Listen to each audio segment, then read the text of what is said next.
PoK या पाकिस्तान अधिकृत कश्मीर, जिस पर पाकिस्तान ने 1947 से कब्जा करके रखा हुआ है। 1947 में अंग्रेजों से आज़ादी के बाद अक्टूबर 1947 में पाकिस्तान मिलिट्री समर्थित कबायलियों द्वारा जम्मू और कश्मीर पर हमला कर दिया गया।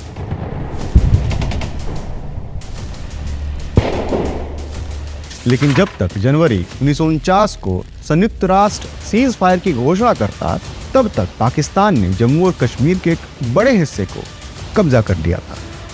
सीज फायर हो चुका था, जो सेना जहां थी वहीं रुक गई थी। वहां से एक रेखा खींच दी गई, उसे ही कहा गया लाइन ऑफ कंट्रोल यानी कि एलओसी। अब यहां से इस कहानी का जरूरी हिस्सा शुरू होता है। युद्ध का इतिहास बहुत भयानक होता है और उसकी जड़ें कहां तक होती हैं इसका अंदाजा लगाना भी मुश्किल होता है। लेकिन युद्ध जो अपने पीछे छोड़ जाता है वो हमारी यादों में अपनी जड़ों को मजबूत करती जाती है। ऐसा ही एक युद्ध भारत पाकिस्तान के बीच हुआ, जिसने हमें कुछ ऐसे जख्म दिए जो आज भी बराबर टीस देते रहते हैं। जमीन का एक टुकड़ा जिसमें हमारा इतिहास सांस लेता है, हमारी संस्कृति गूंजती है, जिसने अपने कंधों पर कई पीढ़ियों का सपना उठा रखा है, लेकिन उसे 7 दशकों से कैद करके रखा गया है। Its people cry for justice, but the world remains deaf. Its mountains stand tall, but its voices are buried under the military boots. This is not just an occupied land. This is an occupied identity. Pakistan occupied Kashmir PoK ये बस एक disputed territory या border नहीं है। ये भारत का एक ऐसा हिस्सा है जो जिंदा है और उससे लगातार खून रीस रहा है। आज के इस वीडियो में हम उस सच से पर्दा उठाएंगे जिसे पाकिस्तान नहीं चाहता कि दुनिया देखे। हम 1947 के उस बिट्रेयल को देखेंगे और डिकोड करेंगे उस डेंजरस नेक्सस के बारे में जो पाकिस्तान, चीन और आतंकवाद के बीच है।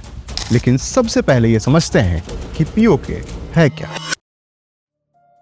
पीओके या पाकिस्तान अधिकृत कश्मीर पूर्व में princely state of Jammu and Kashmir का एक हिस्सा था, जिस पर पाकिस्तान ने 1947 से कब्जा करके रखा हुआ है। ये जो पीओके है उसके 2 बड़े रीजंस हैं। एक है आजाद जम्मू और कश्मीर, जो कि कुल 13,297 स्क्वायर किलोमीटर में फैला हुआ है। दूसरा है गिलगिट और बाल्टिस्तान, जो कि 72,971 स्क्वायर किलोमीटर में फैला है। आजाद जम्मू और कश्मीर को पाकिस्तान ऑटोनोमस यानी कि स्वायत्त मानता है, जबकि गिलगिट और बाल्टिस्तान का पूरा एडमिनिस्ट्रेशन वो खुद ही देखता है। इन दोनों एरियाज को अगर मिला दें तो ये ओरिजिनल प्रिंसली स्टेट का लगभग 35% हिस्सा होता है। इस हिस्से में बढ़ते आतंकवादी गतिविधियों और कश्मीर मुद्दे को पाकिस्तान द्वारा बार बार हाईलाइट किए जाने के बाद भारत ने 22 फरवरी 1994 को संसद में एक रेजोल्यूशन पास किया, जिसमें इस बात पर जोर दिया गया कि पूरा का पूरा जम्मू और कश्मीर भारत का अभिन्न हिस्सा है और पाकिस्तान को उस हिस्से से बाहर निकल जाना चाहिए। लेकिन पाकिस्तान ने जम्मू और कश्मीर पर अपना कब्जा जमाया कैसे? 1947 में अंग्रेजों से आज़ादी के बाद जम्मू और कश्मीर के महाराजा हरि सिंह ने एक आज़ाद मुल्क के तौर पर रहना चुना। लेकिन अक्टूबर 1947 में पाकिस्तान मिलिट्री समर्थित कबायलियों द्वारा जम्मू और कश्मीर पर हमला कर दिया गया, जिसे नाम दिया गया ऑपरेशन गुलमर्ग। इन कबायलियों और पाकिस्तान मिलिट्री के लोगों ने आम लोग जो जान बचाकर श्रीनगर की ओर जा रहे थे उनके साथ मारपीट की, उन्हें लूटा, रेप किया और मार डाला। इस क्रूर आक्रमण का सामना करते हुए महाराजा हरि सिंह ने 26 अक्टूबर 1947 को भारत के साथ विलय पत्र पर हस्ताक्षर कर दिया, जिससे लीगल तौर पर जम्मू और कश्मीर भारत का हिस्सा हो गया।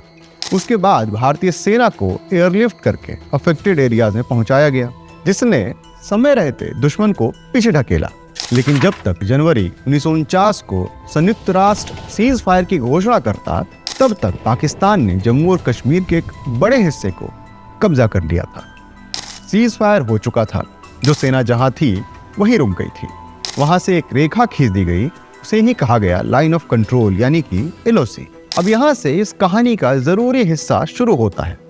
भारत संयुक्त राष्ट्र जाता है इस उम्मीद में कि उस वक्त के बड़े देश और सुपर पावर्स पाकिस्तान के इस इल्लीगल अग्रेशन को समझेंगे और उसके द्वारा कब्जाए गए हिस्से को वापस दिलवाने में मदद करेंगे। लेकिन जो हुआ वो भारत के लिए बहुत डिसअपॉइंटिंग था। पाकिस्तान को सीधे तौर पर एक घुसपैठिया मानने के बजाय यूएन ने भारत और पाकिस्तान दोनों को ही इस विवाद में इक्वल पार्टी माना यानी अब दोनों बराबर थे, न कोई विक्टिम था और न कोई इन्वेडर था। ये ठीक उसी तरीके से जैसे आपके घर में कोई ताला तोड़कर घुस जाए और पुलिस आपसे कहे कि अब आप दोनों को बराबर माना जाएगा और तय किया जाएगा कि ये घर किसके हिस्से में जाए। इस घटना के साथ ही यूएन अपने जस्टिस सिस्टम में फेल हुआ और पाकिस्तान ऑक्यूपाइड कश्मीर का जन्म हुआ। पाकिस्तान अपने कब्जे में आने वाले एक हिस्से आज़ाद जम्मू और कश्मीर को आज़ाद कहता है, जो कि किसी मृग तृष्णा से कम नहीं लगता। असलियत में यहाँ के हर हिस्से का फैसला, चाहे वो विदेश नीति हो या बजट, सिक्योरिटी हो या टैक्सेशन, सब कुछ इस्लामाबाद से कंट्रोल किया जाता है। यहाँ के चुनाव तक में धांधली होती है।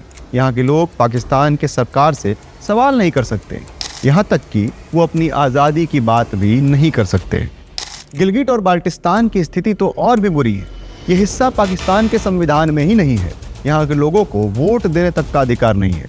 2009 के Gilgit Baltistan empowerment and self governance order और 2018 ऑर्डर ही दो ऐसे एक्ट हैं जिन्हें यहाँ के लोगों के लिए बनाया गया है, लेकिन इनका भी जमीन पर कितना पालन होता है ये कह पाना मुश्किल।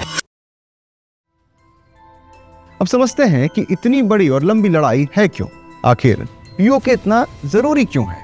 चलिए सबसे पहले इसकी जियोग्राफी समझते हैं। पीओके का बॉर्डर जो है वो पाकिस्तान के खैबर पख्तूनख्वा, अफगानिस्तान के वखान कॉरिडोर और चीन के जिनजियांग प्रोविंस से लगता है, जिससे ये ट्रेड, मिलिट्री ट्रूप्स और टेररिज्म के लिए एक स्ट्रेटेजिक ट्रांजिट जोन बन जाता है। इस हिस्से में चीन अपना दबदबा बनाना चाहता है और उसके लिए उसने इल्लीगल तरीके से भारतीय जमीन पर सीपेक यानी कि चाइना पाकिस्तान इकोनॉमिक कॉरिडोर बना रहा है। ये चीन के बेल्ट एंड रोड इनिशिएटिव का एक हिस्सा है। इतना ही नहीं, 1963 में पाकिस्तान ने बिना किसी हक के पीओके का 5180 स्क्वायर किलोमीटर एरिया, जो कि वहां के सक्षम वैली के आसपास का हिस्सा है, चीन को सौंप दिया, जिससे चीन अब उस इलाके में और मजबूती से अपना पांव पसार रहा है। चीन के लगभग 10,000 से भी ज्यादा लोग अभी पीओके में वहां के तमाम इंफ्रास्ट्रक्चर्स, रोड और मिलिट्री लॉजिस्टिक्स में काम कर रहे हैं। यानी यहाँ अब सिर्फ पाकिस्तान ही नहीं, चीन भी घुस चुका है।